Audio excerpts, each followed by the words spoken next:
I think. And Okay, got it. Rome, Larry, what do you think about this? Well, I sat across the table last night from Alexander Dugin, and he was sitting next to Maria. Ooh, I think we've lost Larry for a moment. No, he's coming back. Yeah, I'm back.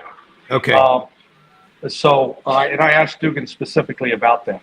There has been a decided shift in not just the rhetoric, but what the Russians are communicating to the West. As Ray noted, it's extremely serious.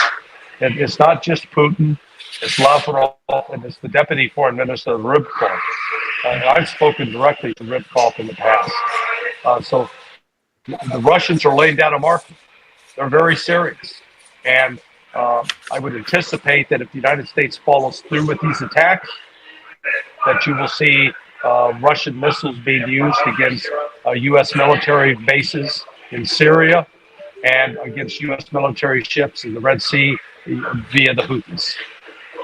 The President of the United States is in France today, celebrating the 80th anniversary of D-Day. Of course, the Russians weren't invited. Admiral Kirby, unfortunately, was there with him and spoke to my friend and former colleague at Fox News, Martha McCallum, and made the absurd statement we're going to play for you in a minute that Putin has stalled out. Chris, cut number 13. I do think it's important to remember they haven't made much progress. For all the effort and the ballyhooing about what they were doing or trying to do at Kharkiv, they've basically stalled out. Once they hit the first line of Ukrainian defenses, that was kind of it. And now they're reassessing, we think, about what they might do next. So they still can be within range of Kharkiv. I don't want to diminish that. That's why we're giving the Ukrainians permission to strike across border at imminent threats. But they have largely stalled out. And Mr. Putin has achieved none of his strategic objectives. Larry, what kind of nonsense is that? Putin has achieved none of his strategic objectives, and he has stalled out. Does Kirby expect the West and the American public to believe that? It looks like President Zelensky brought some of his cocaine from Kiev and shared it with John Kirby. That or some hallucinogens were involved. I mean, it's just it's nonsense. It's crap. And it's that kind of stupid rhetoric that's so dangerous. The Russians are not playing around. They're not making idle threats. And the problem is the Biden folks have mistaken Russian patience for weakness. And it's damn dangerous. Ray, I'm going to play a clip from President Putin, who was asked about the use of nuclear weapons. You want to say something before I play it? Go ahead. Just a real quick one, Judge. The Russians were invited, and then the Russians were disinvited. To the D-Day celebration? Correct, yeah. Macron invited them, and then he was told by the U.S., disinvite them. Biden won't come if some high-level representative from Russia comes. But it's even worse. Now, are the Russians going to use nuclear weapons because they're upset about that? No. But this is the last of the activities that they suffer, and they see this for what it is. The U.S. still reigns supreme in France. Let me introduce one little thing about French foreign ministers. There was one really outspoken guy who, Madeleine Albright, made the mistake of saying, look, you are not supporting us. You are violating the tradition of the Marquis de Lafayette. And he said, look, what Marquis de Lafayette did was important. He was getting that it's not about if Marquis de Lafayette knew what you had become, the hegemon that you have become, he never would have supported your revolution in the first place. Wow. So things are getting pretty out of hand, and that's just a little vignette to show how it used to be when people spoke to the old Secretary of State. Hey, forget about it. Here's President Putin being asked about the use of nukes. He doesn't like the question, and he goes right at the questioner. But you tell me that this is not the articulate, measured response of a serious diplomat on the world stage? Number 7, Chris. There are always accusations flung at us that we are nuclear cyber red lean. But am I the one asking the question about the possible nuclear war? You were the one to ask the question. You are pushing me towards this question, and then you'll say that I've been, brandishing the nuclear truncheon.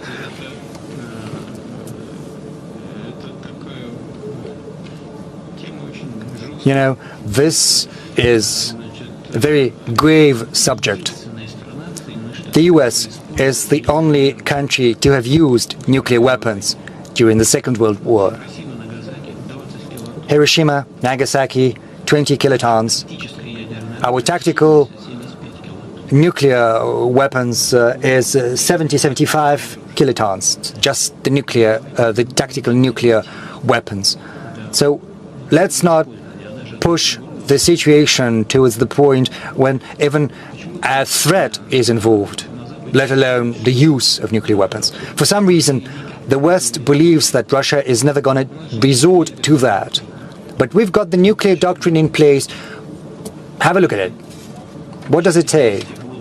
It says that someone else's actions threaten our sovereignty or territorial integrity, then we believe we have the right to use all the tools at our disposal.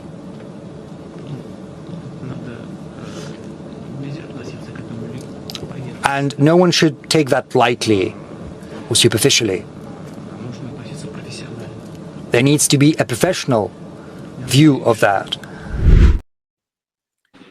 We have the right to use, Larry, all the tools at our disposal, and no one should take that lightly or superficially. And then I wonder if this is a jab at Blinken, who refuses to take Lavrov's phone calls. There needs to be a professional view of that. Yeah. Now listen, what people need to understand about the Russians are they are what you see. They are not layered in innuendo and nuance. They are very straightforward. They are very upfront. And again, the shift in rhetoric, I can't emphasize this enough, but what Alexander Dugin told me, he says, the message that Putin, Lavrov, Rybkov have been communicating this week represents, in his words, a seismic shift in what Russia's saying to the world. And the world, the United States and Europe better damn well pay attention, because the Russians are not going to give them a second warning. Ray McGovern, is Russia afraid of NATO? I think Russia is afraid of the people who are leading NATO. If you recall, Putin himself said about 6 months ago, what he prefers in an American president is predictability. There are a bunch of folks in Washington now who have a lot on their mind. They don't want to lose an already lost war in Ukraine. They don't want to lose an election, and they don't want to lose their freedom. If that other fellow comes in, he's got the goods on all of them, not only on Hunter, but on Daddy and on Sullivan and Blinken as well. So there's a personal stake here. What the Russians are afraid of is these people are run amok. Now, what's the only check on that? That's this professional view. Where does that come from? That comes from the Pentagon. The only sane people left, General Brown, Air Force guy, chairman of the Chiefs of Staff, is he gonna acquiesce in some sort of threat that could unleash a small nuclear attack from the Russians? I don't think he's going to do that. He may, but the Russians can't count on the fact that he would be perspicacious and as sensible as General Miller was at 2 instances during his tenure, and prevented us from getting in very deep kimchi. Larry, this is an off-the-wall question. The new president of Mexico, Claudia Sheinbaum, is she likely a CIA asset? That I don't. Let's put it this way: if she is, it would not be the first time that we've had a president of a country in Central or South America that was a paid CIA asset. Let me put When it I that asked that, when I asked that to Larry Wilkerson, he said, "No, she's a Mossad asset." Gentlemen, I'll let you go. Thank you for this roundtable. Larry, you're a million miles away. Travel safely home. Gentlemen, thank you very much for your time. Excuse me, for your courage and for your analysis. I hope we see you both. Larry, will you be around for your regular time slot on Monday? I'll be back in the States tomorrow night, Saturday night, 11 p.m. Okay, great. We'll see you both at your usual times on Monday. Have a nice weekend. Travel safely, Larry. Thank you very much. Great, thank you.